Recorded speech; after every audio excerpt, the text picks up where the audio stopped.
Tanya Bretherton has a PhD in sociology with special interests in narrative life history and social history. She has published in the academic and public spheres for over 20 years and worked as a senior research fellow at the University of Sydney for 15 years. Her first book, The Suitcase Baby, was shortlisted for the Ned Kelly Award, the Danger Prize, and the Waverley Library Nib Award. Her second book, The Suicide Bride, was shortlisted for the Danger Prize, and in 2020, she won the Danger Prize for her third book, The Killing Streets. Her most recent book is The Husband Poisoner. Each of Tanya's books is different to the others, fascinating. She is one of my favourite writers, and so I'm so interested to talk to her about her writing process. Hello, Tanya. Hello. How are you? To be here. Very good. That's good. And I'm excited to speak to you about these books because I do know these books very well. I've seen you speak about them in the past. People are always so interested in the stories behind these books. So I thought I'd get you on record talking about these books. So I'd really love it if you could actually talk about how you got the ideas for each of those books. So we'll start with The Suitcase Baby. Look, for every book, the process has been a bit different, but The Suitcase Baby was sort of the one that started it all. It was kind of the launching pad for that kind of area of writing. And I was doing some historical research on the history of adoption legislation in New South Wales, which sounds very dry, but Sarah's story, which is the focus point of The Suitcase Baby, happened around that time. And in fact, I think it was probably one of the events that happened in New South Wales that kind of started to change the sentiment around ease of adoption, how adoption should occur, how it can occur so that all parties are looked after. So it was really a newspaper article. That was the starting point. And it described this suitcase floating in the harbour, beautiful Sydney harbour, as iconic as that is. And that was it. I was hooked. I was in. I had to know. And that really sustained all of the research, all of the work out at Kingswood Archives, going through all the criminal court transcripts and the inquest transcripts and everything else. And that really sustained. I had to know what happened. Mm-hmm. So that's how that book came about. And strangely enough, while I was out at Kingswood doing the work for that book, so there's been a chain reaction for all of the, I came across the second set of stories, the Suicide Bride stories, which is about a family in Newtown and the very tragic and horrible thing that happens to that family and what happens to the children after a major true crime event like that. And again, while I was doing the research for the Suicide Bride out at Kingswood, I came across Eric Craig's story, which is really the feature of, and so it goes on. The only book, I would say, the last one, the Husband Poisoner, that really is the only book where I had 3 that I'd finished, and they were all around themes of archetypes around women and crime. You know, women that do the unthinkable thing of killing a child, women as victims, women in a horrible domestic violence scenario, and that brings about a horrible crime event and a murder.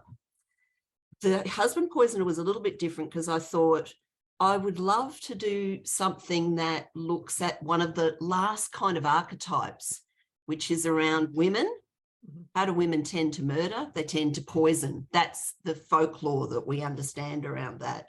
So I thought, while I'm out at Kingswood, I'm going to have a look. Are there any poisoning stories? And of course, I didn't know anything about the thallium poisonings of the 50s, but it was a major, major crime event really in the annals of Australian history. And that's what the 4th book is about. So much of the detail of your books is still so vivid to me, even though The Suitcase Baby I read a few years ago.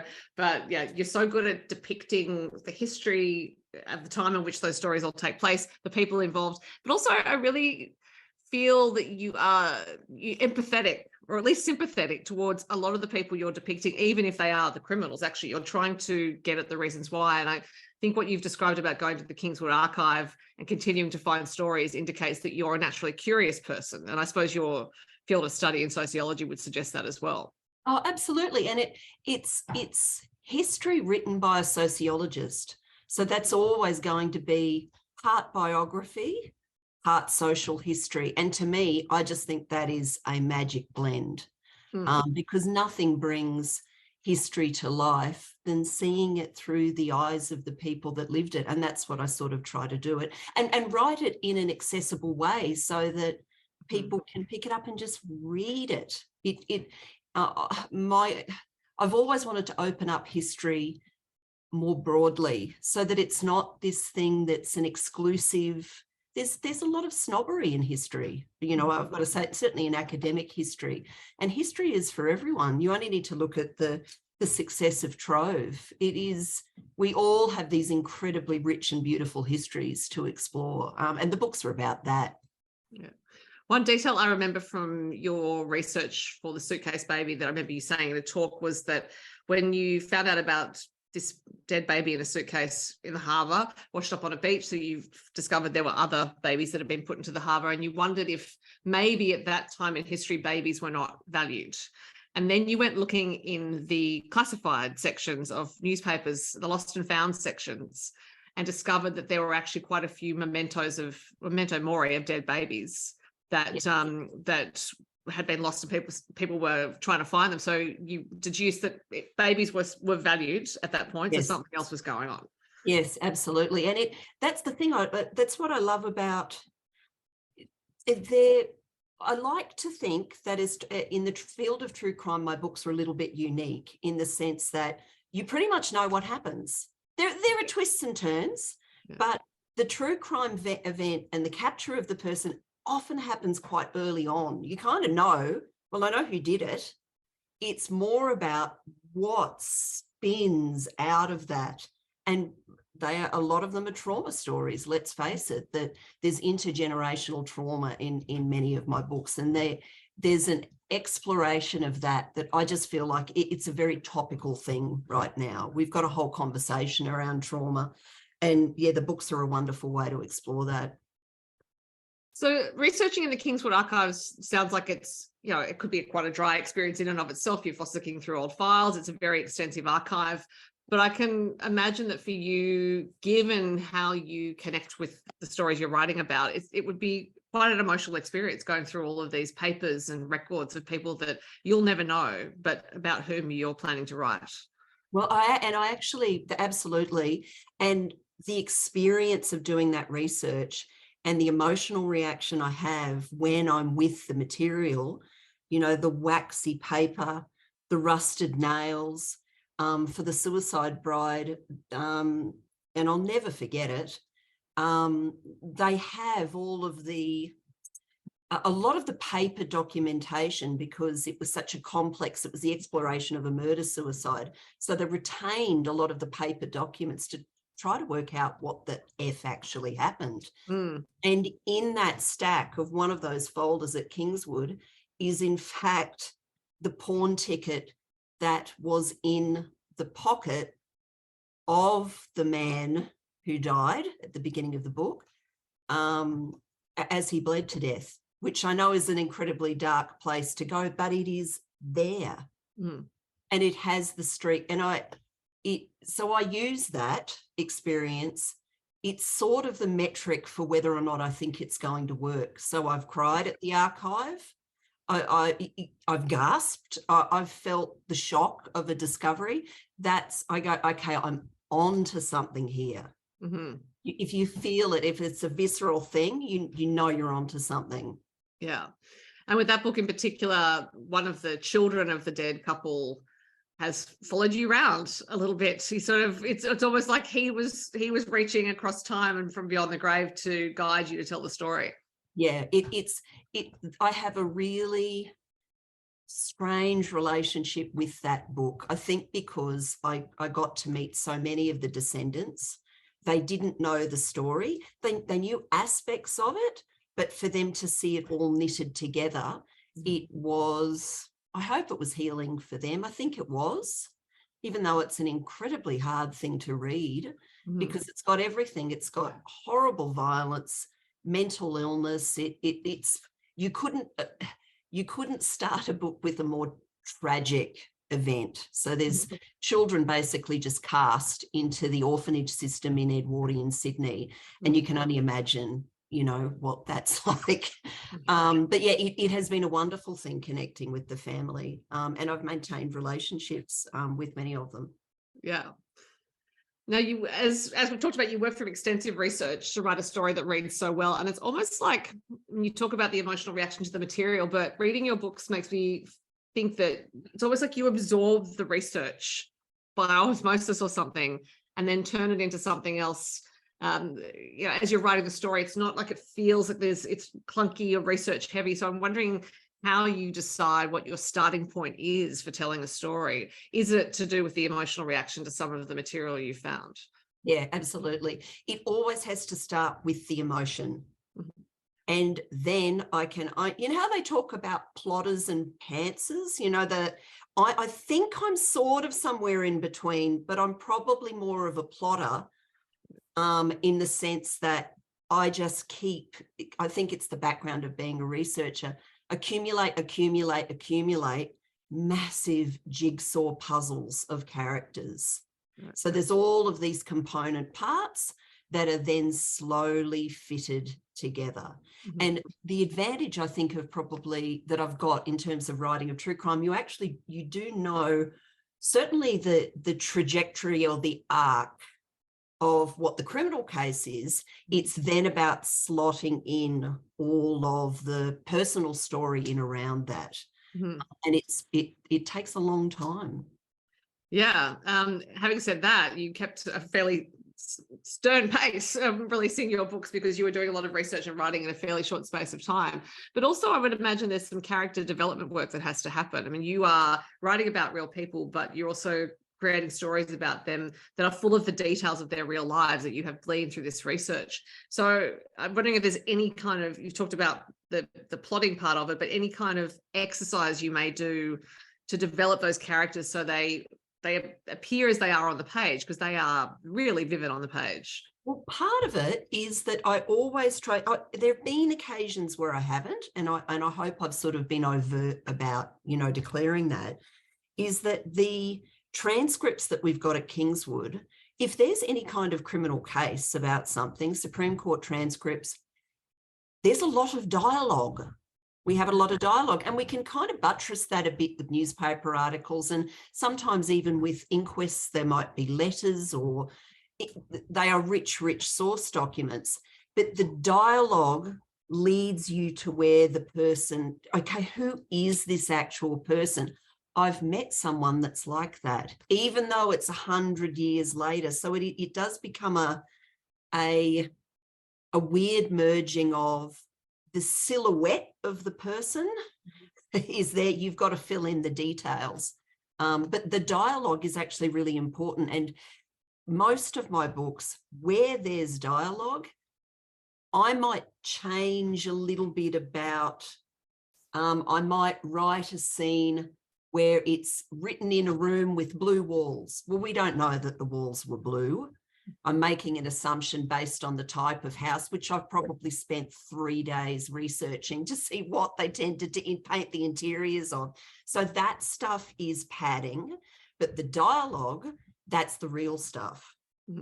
And so although I play around a little bit with about the situation of it and the sequencing of it, that's where I hope the realness of it is maintained. It's because they were real words spoken by real people.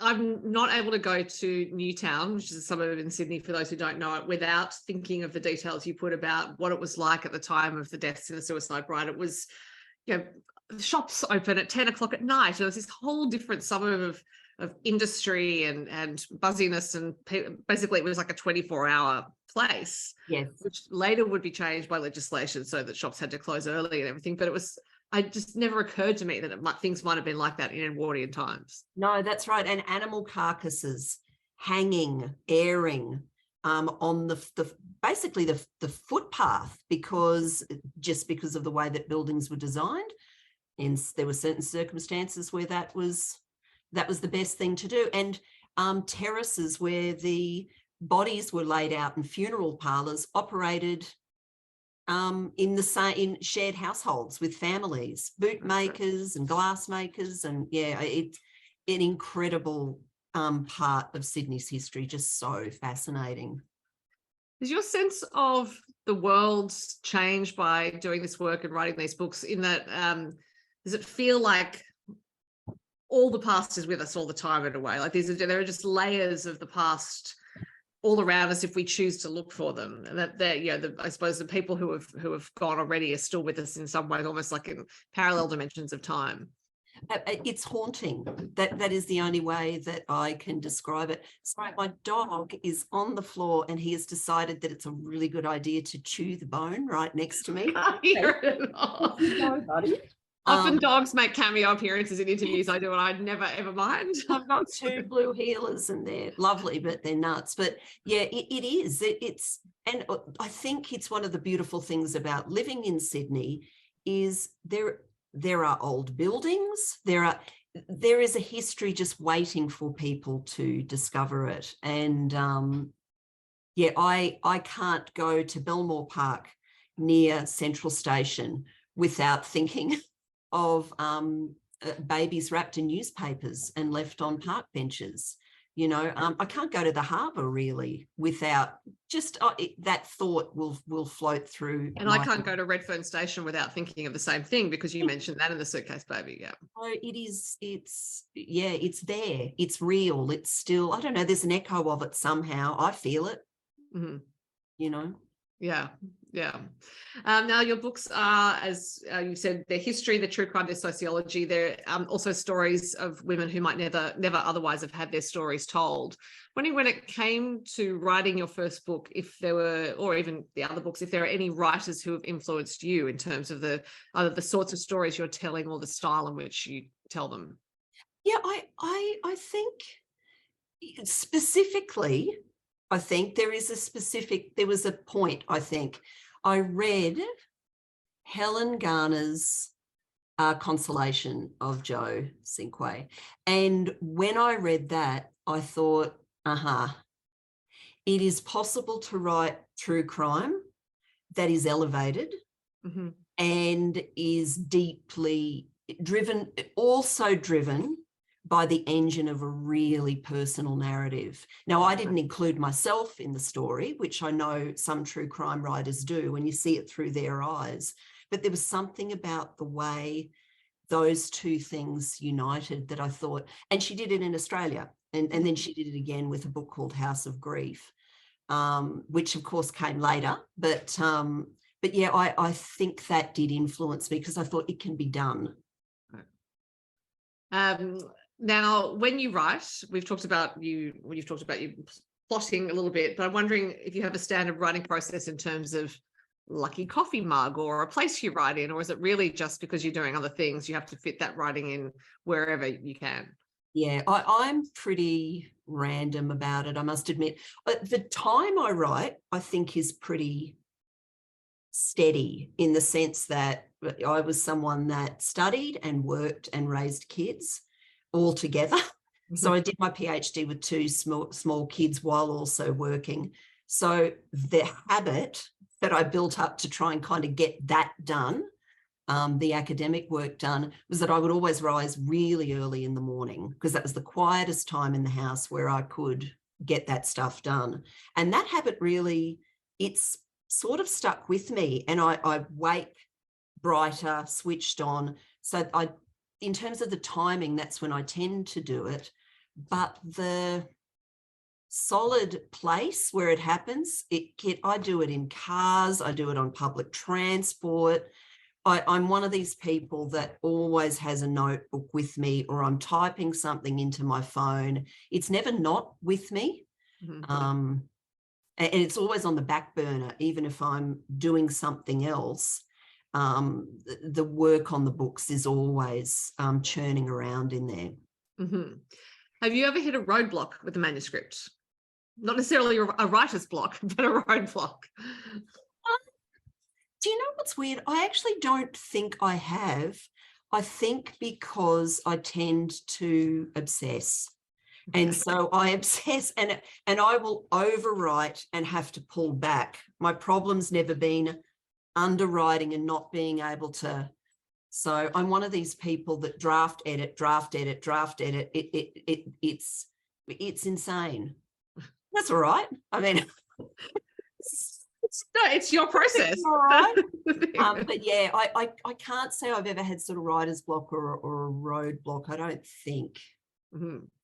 And have any of the stories ever surprised you? So even though you've done all that research, or you've done most of the research and you started writing, has anything come up that you just thought, oh, I didn't really, or even in the way you were writing it, that you thought, I didn't think I was going to take it that way, but it's gone. No, in fact, every single book I've written to date, there's been something that's floored me. Right. So yeah, absolutely. And I probably won't go into it too much, obviously, because people want to read the books and enjoy the twists and turns, but there is always something unexpected. And again, that's another metric for, I go, aha, if I didn't see this coming, someone else won't. But yeah. Now, what is your tip for someone who wants to start writing and isn't sure how or where to start?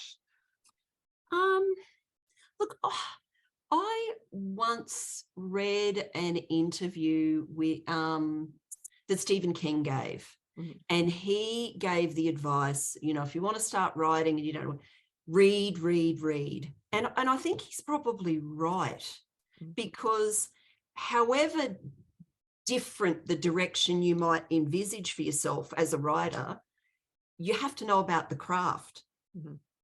And how do you learn that? How do you learn about rhythm and pace and character? And read.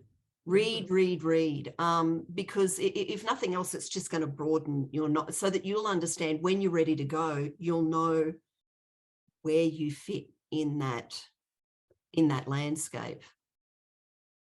And given that you've done a lot of reading, I'm sure, in the course of doing your PhD and other things, what do you like to read for fun? Fiction, non-fiction, both? Pretty much everything. Yeah. I mean, I like, both fiction, non-fiction, and I like Australian, American, yes, I'll read anything. Again, I think I'm more they talk about plots and characters. I'm probably more a character person, sort of. I've been and it's, you know, what's weird about it is that I would say that books are sort of like music to the extent that the soundtrack of your life changes depending on what's happening. So although there's some books that have stayed with me and that, you know, I will love them and continue to read them forever, what I was reading 20 years ago probably isn't what I would be reading now. Yeah. But yeah. Now, what are you working on at the moment? I am working on a fiction book. I've written a little bit of fiction and I've played around a little bit. I've never had anything published in that field, but that is what I'd reached a point with The Husband Poisoner where it felt rounded out. You know, I'd covered some key crime eras and I'd explored stories for women. And I thought, I want to rest, and then started a work of fiction, which I'm loving, I must admit. Yeah. So it's a Gothic love story of the 30s, set in North Queensland. Well, that makes me want to read it straight away, Tanya. So was it, because you said you prefer reading characters you prefer characters over plot. Was it the characters who came to you first in that one? Yeah, absolutely. And it was a strange starting point, really, is that my dad lost his sister when he was very young and when she was very young. And it had always been, he was a bloke from an era where you didn't really talk that much or deeply personally. They didn't talk reflectively as a boy of the Depression. And I was always fascinated, and I got the sense from stories that people within the family had said about Dad, is that he was deeply, deeply affected by Joyce's death, that he was altered, that they were particularly close. And so I always wondered, what was the version of Dad if Joyce had lived? What would that, and that kind of was the starting point for it. And not that I have in any way based it historically on those lives or those characters, but that was sort of the emotional place that the genesis of it. Yeah. Now I want to read it even more. Because this is a books and music podcast, I'm asking the authors to recommend some music they love, either an artist, an album, a song, whatever you like, if there's something that comes to mind. Yeah, I thought about this briefly just before we. Look, I listen. Music's a huge part of my life. I don't play. I'm not a performer. I have no technical skill in that area, but I'm a lover of music, and it features in every day that I'm on the earth. I think what I would say, if I had to, I love and I love lots of different genres. So I'll listen to stuff from the 20s. I'll listen and try to consume the most recent and exciting thing that, kind of touches my heart, and of all different genres. I think what I would say is I love an album. And I know we're in an era where the nature of the way that music is released has changed. I still love a perfect, round, beautifully formed whole thing where the artist they're telling you a story. They are taking you on that journey, and you just have to let it unfold, because they're in the driver's seat, and you just have to. And I would say, I think we are, as much as the way that music is being released has changed. Some of my favorite albums have come out in the last couple of years. So that art form, I think, is still there. And it's music that's got me through some really hard stuff the last couple of years. The latest Alex G album, God Save the Animals, beautiful, perfect, round, personal stories that unfold and cross genres. So he's an indie artist, but plays around with everything from rap to folk, to kind of indie rock. The National Sleep Well Beast album, that is an album that got me through a really tough year. A beautiful whole album. Anything pretty much by Elbow, again, master craftsmanship of lyric and musicianship, and just these beautiful symphonies. And this story is about people as well. Anything by Sufjan Stevens.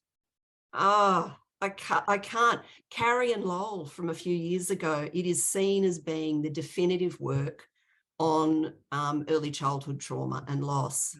Indeed, it is. Do yourself a favour, people. If you haven't listened to it, it is a masterpiece. There's some beautiful Fleet Foxes, that came out only a few years ago. Again, beautiful whole narratives. I've probably gone on and on about that. No, you haven't. And I now pretty much want to just talk to you about your music recommendations, but I will cut you off there. You've given some great ones, Tanya. So very interesting to talk to you about your writing process. I want to read that novel. I hope it appears sometime soon. In the meantime, people can find all of your books at retailers, at libraries, ebook. Thank you so much for your time. Thank you. And I've just so enjoyed talking to you. Thank you. My pleasure.